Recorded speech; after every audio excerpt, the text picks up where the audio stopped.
Hello friends, કેમ છો બધા? હું છું મમતા. સ્વાગત કરું છું તમારું ગુજરાતી રસોડુંમાં. આજે આપણે બનાવવાના છે મિક્સ વેજ પનિયારમ અને એમાં એક સિક્રેટ ઇન્ગ્રેડિયન્ટ યુઝ કરવાના છીએ. તો રેડી છો ને બધા રેસીપી જોવા માટે? ચલો આપણે ઇન્ગ્રેડિયન્ટ્સ જોઈએ અને પછી રેસીપી આગળ કન્ટિન્યુ કરીએ. મેં હાફ કપ રવો લીધો છે. મિક્સ વેજીટેબલ્સમાં અનિયન્સ લીધી છે, 2 ડુંગળી ચોપ કરેલી, 1 કેપ્સિકમ અને ગાજર. સિક્રેટ ઇન્ગ્રીડિયન્ટની હું જે વાત કરતી હતી એ છે ગલકું. આમાં આપણે ગલકું છીણીને નાખીશું. અત્યારે ગલકું સિઝનમાં છે અને એનામાં ખૂબ જ પાણી હોય છે. આપણને બહુ જ લાભદાયક હોય છે, પણ આ ભાવતું નથી બધાને, એટલે આપણે એને છીણીને અંદર નાખીશું તો કોઈને ખબર બી નહીં પડે કે અંદર ગલકું છે. પણ એ બહુ જ સરસ ટેસ્ટ અને ટેક્સચર એડ કરશે આપણા પનિયારમને. મસાલામાં મેં પ્રપન્નાની હળદર વાપરી છે, ફ્રૂટ સોલ્ટ, દહીં, મીઠો લીમડો છે જેને ઝીણો સમારી લીધો છે, આદુ મરચાંની પેસ્ટ અને મીઠું. ચલો આપણે શરૂ કરીએ. સૌ પ્રથમ આપણે હાફ કપ રવો એક મોટા મિક્સિંગ બાઉલમાં લઈશું અને એમાં 1/4 કપ જેટલું દહીં નાખીને એને બરાબર મિક્સ કરીને થોડી વાર રહેવા દઈશું. આપણે જોઈએ છે કે દહીં અને રવો સરસ મિક્સ થઈ ગયો છે. હવે એને તેની થોડી વાર ઢાંકીને મૂકી દઈશું. દહીં ને રવો મિક્સ થાય છે ત્યાં સુધી આપણે છે ને વેજીટેબલ્સને થોડું સોટે કરીએ. કાચા બી નંખાય પણ સોટે કરીને નાખીએ તો ટેસ્ટ વધારે સારો લાગે છે. એની માટે આપણે એક પેનમાં 2 થી 3 ચમચી નાની ચમચી જેટલું તેલ લઈશું. તેલ ગરમ થાય એટલે એમાં થોડી રાઈ,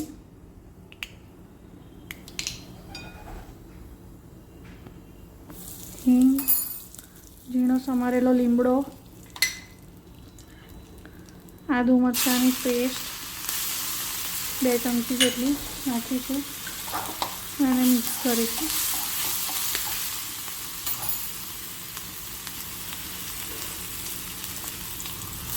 હવે તેમાં મિક્સ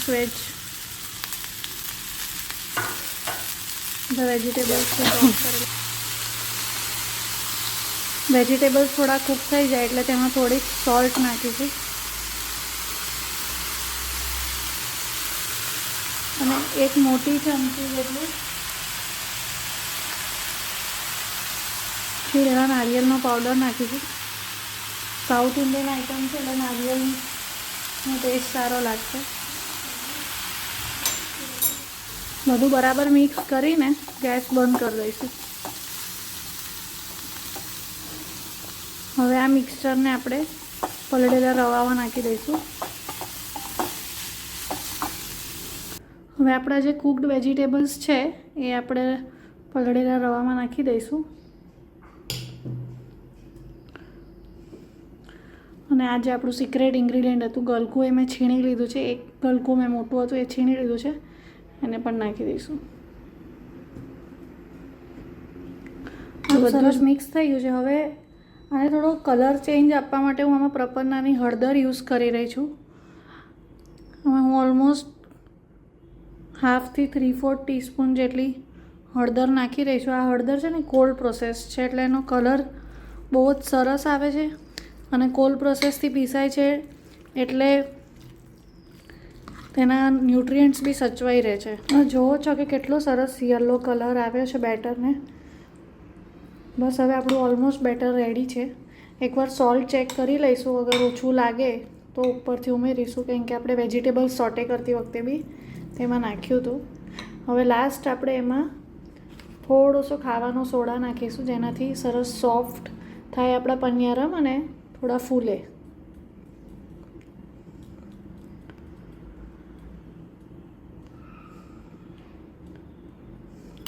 બહુ ઓછો નાખવાનો છે, ઓલમોસ્ટ 1/4 ટીસ્પૂન જેટલો જ નાખીને પછી એને સરસ મિક્સ કરી લેવાનું છે.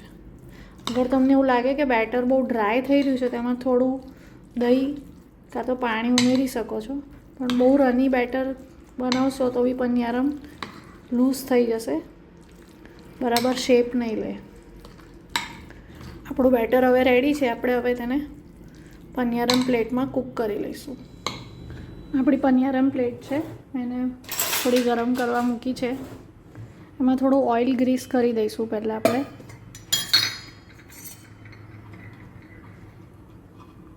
ગ્રીસ કરી લીધી છે એને ઓઇલથી. હવે એમાં આપણે થોડું બેટર પોર કરીશું અને તેને કૂક થવા દઈશું.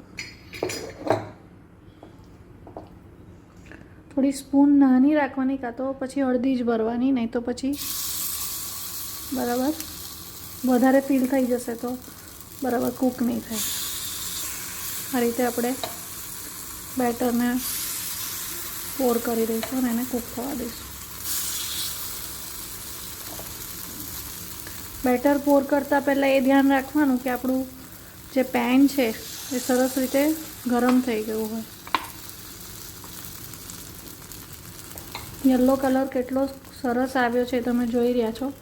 અગર તમે પ્રપન્નાના મસાલા ટ્રાય કરવા માંગતા હોય તો તમે એની વેબસાઇટ પરથી ટ્રાયલ પેક મંગાવી શકો છો. એ ખાલી 149 રૂપીસમાં જ મળે છે. જરૂરથી ટ્રાય કરજો, બહુ જ સારા આવે છે.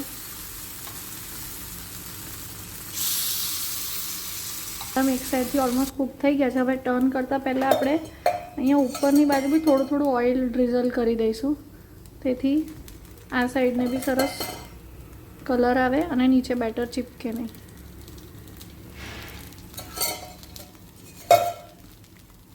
આ સ્ટીક છે એની મદદથી આપણે આને ટર્ન કરીશું. આપણા પનિયારમ બંને સાઈડ કૂક થઈને રેડી છે. હવે આપણે એને સર્વ કરી દઈશું.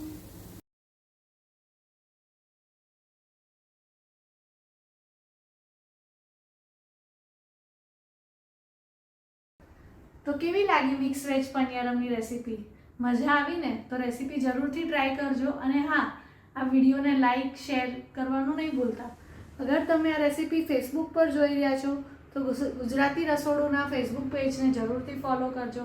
અને જો આ વિડીયો યુટ્યુબ પર જોઈ રહ્યા છો તો ગુજરાતી રસોડુંની ચેનલને સબસ્ક્રાઈબ કરજો અને બેલ આઇકન વગાડવાનું ના ભૂલતા. હા ને? ચલો મળીએ પછી. બાય.